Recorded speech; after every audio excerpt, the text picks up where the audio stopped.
ഏവരെയും പുതിയൊരു വീഡിയോയിലേക്ക് ഞാൻ സ്വാഗതം ചെയ്യുകയാണ്. സിറിയയിലെ ഉത്തമരായ ജൂലാനി സുന്നി സംഘം അലവികൾ, ഷിയാക്കൾ, ക്രിസ്ത്യാനികൾ തുടങ്ങിയവരെ അതിക്രൂരമായി കൊന്നൊടുക്കുന്ന മനോഹരമായ കാഴ്ച ജൂലാനി സുന്നി ഞമ്മൻ്റെ ആള് എന്ന് കരുതി ഞെളിഞ്ഞു നടക്കുന്ന ചില സുന്നി കടന്നൽക്കൂടുകളെ സന്തോഷിപ്പിക്കുന്നുണ്ടാവും.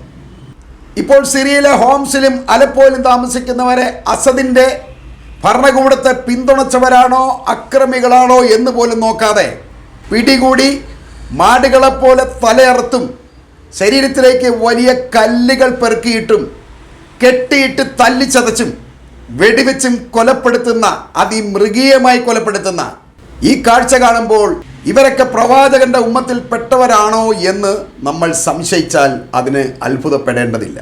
കാരണം അത്രയധികം ക്രൂരമായ പ്രവൃത്തികളാണ് സിറിയയിൽ ഓരോ ദിവസവും അരങ്ങേറിക്കൊണ്ടിരിക്കുന്നത്. ഇത് പറയാതിരിക്കാനാവില്ല. ലോകത്തുള്ള സകല മുസ്ലിം സമൂഹത്തെയും അപമാനിക്കുന്ന തരത്തിലാണ് ഇന്ന് സിറിയയിലുള്ള വാർത്തകൾ പുറത്തേക്ക് വന്നുകൊണ്ടിരിക്കുന്നത്. ഇതാണോ പ്രവാചകൻ പഠിപ്പിച്ചത് എന്ന് ചോദിച്ചാൽ മറു ചോദ്യം കൊണ്ട് പറഞ്ഞവന്റെ വായടപ്പിക്കുന്ന ഇസ്ലാമിന്റെ ആദർശങ്ങളെ കുടിലതയുടെ കറുപ്പ് വസ്ത്രം ധരിപ്പിച്ച് കൂടെ കൊണ്ടു നടക്കുന്നവൻ ഉമ്മത്തിൽപ്പെട്ടവനല്ല എന്ന് പറഞ്ഞാൽ അതിൽ യാതൊരുവിധ തർക്കവുമില്ല.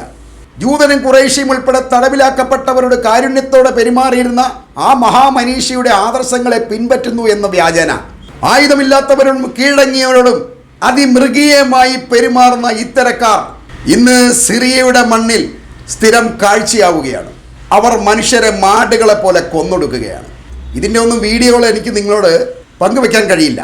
സിറിയൻ ആഭ്യന്തര സംഘർഷം അതിരൂക്ഷമായി അതിഭയാനകമായി തുടരുകയാണ്. അത് നാം പ്രതീക്ഷിച്ചിരുന്നതാണ്.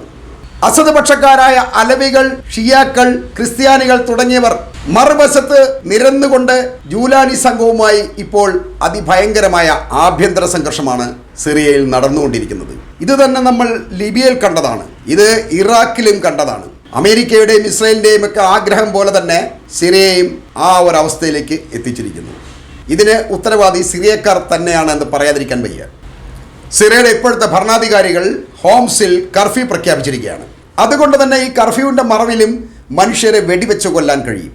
കാണുന്നവരെ എല്ലാം വെടിവെക്കുകയാണ്, അല്ലെങ്കിൽ പിടികൂടി അതിക്രൂരമായ രീതിയിൽ കൊലപ്പെടുത്തുകയാണ്. ഈ അവസരം മുതലെടുത്തുകൊണ്ട് സിറിയയിലെ വടക്കൻ മേഖലയായ ഹസാക്കിലെ വിമാനത്താവളത്തിൽ അമേരിക്കയുടെ വലിയൊരു സംഘം സൈന്യം വന്നിറങ്ങിയിരിക്കുകയാണ്. അവർ കുർദുകളെ സംരക്ഷിക്കാൻ എന്നുള്ള വ്യാജനയാണ് വന്നിരിക്കുന്നത്. 2000 പട്ടാളക്കാരെയാണ് ഇപ്പോൾ സിറിയയിൽ അമേരിക്ക വിന്യസിച്ചിരിക്കുന്നത്. ഇത് കുർദുകളെ രക്ഷിക്കാനൊന്നുമല്ല, അവർക്ക് സിറിയയെ കൊള്ളയടിക്കണം. ഇപ്പോൾ തന്നെ സിറിയ വളരെയധികം കൊള്ളയടിച്ചുകൊണ്ടിരിക്കുകയാണ്.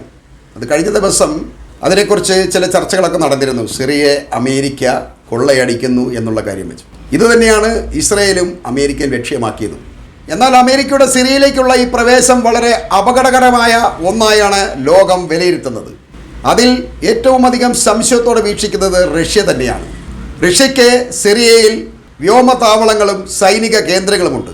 അത് 49 കൊല്ലത്തെ കരാറിനാണ് അവർ ഉറപ്പിച്ചിരിക്കുന്നത്.